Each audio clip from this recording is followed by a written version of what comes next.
Motorcycle wreck in 2001 challenged whether the former Hells Angel would walk again. Medvetz set a goal, not only to walk, but to climb one of the world's highest peaks. Along the way, he found a new mission. Here is a preview of Lara Logan's report for Sunday's 60 Minutes. You gotta understand something. Like, for a guy like me to walk into these rehab places, these people doing these little, squeezing the ball thing, and I turned around and walked out, and I never even did any physical therapy. For me, that wasn't enough. That was like dying. Yeah, it was like dying. Yeah, it was. And I felt like I was dying inside. So I needed a punch in the mouth, and Mount Everest was that punch in the mouth? Mount Everest was that punch in the mouth. 6 years later, on his second attempt, Tim summited the mountain as part of the Discovery Channel series, Everest Beyond the Limit. He says the experience got him off his pain pills and back on his feet. He became convinced it could do the same for injured war veterans. So he created what he calls the Heroes Project, a one-man organization that takes amputees where most able-bodied people wouldn't dare venture. From the frozen tundra of Antarctica to the top of Mount McKinley, the highest peak in North America. Big mountains like that, they, forget that they even lost their legs. Because if they can do that, they can do anything. They can do that, they can do anything. Tim Medvetz joins us along with retired Marine Staff Sgt. Mark Zambon. Mark was a bomb disposal technician with 6 combat tours under his belt. In 2011, an IED blast cost him both his legs. But the following year, he climbed Mount Kilimanjaro in Tanzania with Tim and the Heroes Project. Welcome. Thanks for having us, Charlie. Wow. Wow is right. Wow, well, yeah. That's the wow. That's the wow. That's you got the it. wow. You got it. But you're not a veteran, but you did this for Wounded Heroes. The combination of the inspiration to do it and the climbing of the mountain. Tell us about why that's important.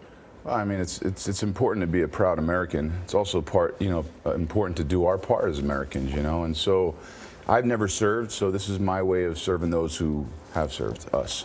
And the mountain? And the mountain. Well, the mountain means what? Accomplishment, you still can do things, put your pride in play. Yeah, I mean, like climbing mountains, big expeditions on these big mountains, we don't climb up to the Hollywood sign. I mean, we go on mountains that people actually die on, and so my thing is to put them in harm's way. And I feel that it's, you have to put someone in harm's way that, somebody like Mark, who's, used to be this big tough guy, Marine walking around with an M60 on his back, and now here he is in a hospital bed missing both his legs. And so how do you get that adrenaline back? How do you bring him back to the battlefield? And the closest way to do that is to put him onto a big mountain that people could die on. And oddly enough, even people hear Kilimanjaro, but we actually had someone die on our trip, and probably about 20 people that had to get evacuated brought down from the mountain. And you compare a mountain field, you compare a mountaintop to a battlefield. Did that make sense to you, Mark, when you were out there? It absolutely makes sense. They both have a very real element of danger involved in them. I mean, like Tim was saying, there's a fatality on Kilimanjaro, 20 people exhibiting signs of high altitude pulmonary edema, like blue lips, foaming from their mouth, so the ability to touch base with that again, that extreme danger, even after suffering such a severe injury, is very healing, especially in the respect. Because you've lost both your legs and 3 of your fingers. Was there a point where you said, I don't know, Tim, if I can do that? I can't do that. I'm not going to. No, we were fully committed. We were there to make it happen. Come on, come on. Let's talk about this, because I do think it's useful for people at home to understand what you're really tapping into. I mean, how did you feel after that bomb blast when you realized you'd lost both your legs? So, I mean, that was my 6th combat tour. Have seen this happen quite a few times. So when the bomb detonated under my feet, I sort of sensed that, I was the one involved in that blast that, I just registered. And when my good friend, assistant team leader Dan, and the corpsman, our Navy medic, were pulling me out after they put the tourniquets on my legs and saved my life, I asked Dan, I was like, hey man, are my legs gone? And he's like, yeah, they're gone. It was just like, that's the finality of it. Like, that's war, like this.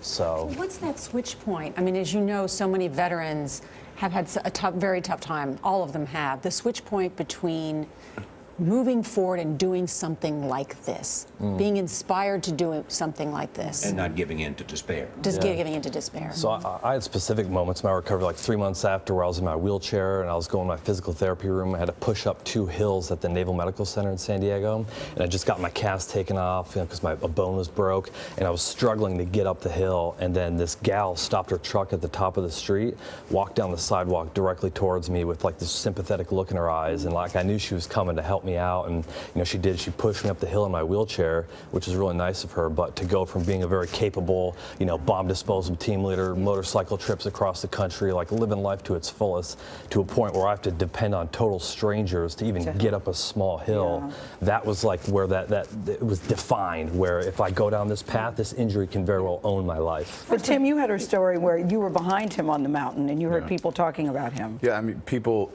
ask me, well, how do you describe this foundation you got, the Heroes Project? I can sum it up just from this one moment, pivotal moment. And we've been on every continent, on every biggest mountain, every continent around the world. But it was with Mark, and we were all going up. We had this big team, and I had to take a piss. So I just pulled off to the side of the trail and did my business and told Mark, go ahead and I'll catch up to you guys. And so Mark does this thing, and I get it, I zip up my pants and I start heading up, and I'm watching Mark, and there's this whole single file of people heading up, and I just watch Mark get out of position and pass this team. What did they say? And so as I'm coming up, no one knows that I'm with Mark. And so as I'm coming up, I hear this German couple say, we just got passed by a man with no legs. We need to move faster right now. And that describes the Heroes Project? That describes the Heroes Project. And next you're working on Mount Everest. And now we're going to Mount Everest Charlie's on next. deck with that. Charlie Ringdale is on deck. And, All right. Yep. Well, All right, congratulations. So glad you're here. Nice to meet you guys. Yeah, and we're actually, this is the last of the 7 summits, and so this flag has been passed down to every guy, and we're going to it, and you can get more information on our Kickstarter campaign, theheroesproject.org, and all that stuff. So, What .org? all right.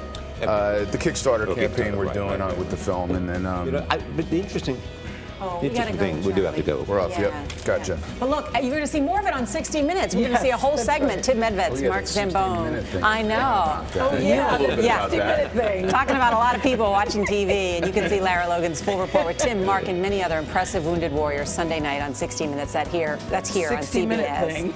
And to find out more about the Heroes Project and its new crowdfunding campaign to scale Mount Everest, you can go to cbsthismorning.com and get all that info.